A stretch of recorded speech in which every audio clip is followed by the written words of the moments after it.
ओम साई राम जी। अरदास करती हूँ बाबा के आगे कि बाबा हम सब पर अपना आशीर्वाद बनाए रखें और हम सब बाबा पर अपनी श्रद्धा और सबूरी को बनाए रखें। विजयादशमी, या जिसे हम सब लोग दशहरा कहते हैं कि दशहरे के कुछ दिन पहले साईं बाबा ने अपने एक भक्त रामचंद्र पाटिल को विजयादशमी पर तात्या की मृत्यु की बात कही। तात्या बाईजाबाई के पुत्र थे और बाईजाबाई साईं बाबा की परम भक्त थी।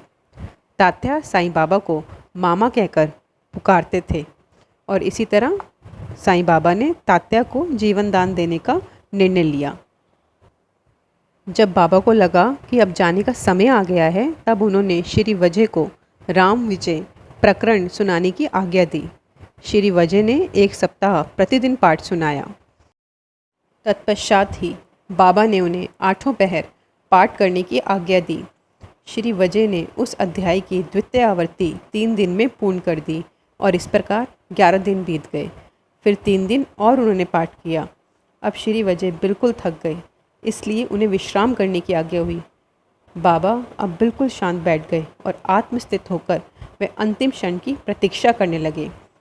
साईं बाबा ने शिरडी में 15 अक्टूबर दशहरे के दिन 1918 में समाधि ले ली थी। 27 सितंबर 1918 को साईं बाबा के शरीर का तापमान बढ़ने लगा। बाबा ने अंजल सब कुछ त्याग दिया। बाबा के समाधिस्थ होने के कुछ दिन पहले तात्या की तबीयत इतनी बिगड़ गई कि जिंदा रहना मुमकिन नहीं लग रहा था, लेकिन उसकी जगह साईं बाबा 15 अक्टूबर 1918 को अपने नश्वर शरीर का त्याग कर समाधिस्थ हो गए। उस दिन विजयादशमी, या जिसे हम दशहरा कहते हैं, वो दिन था।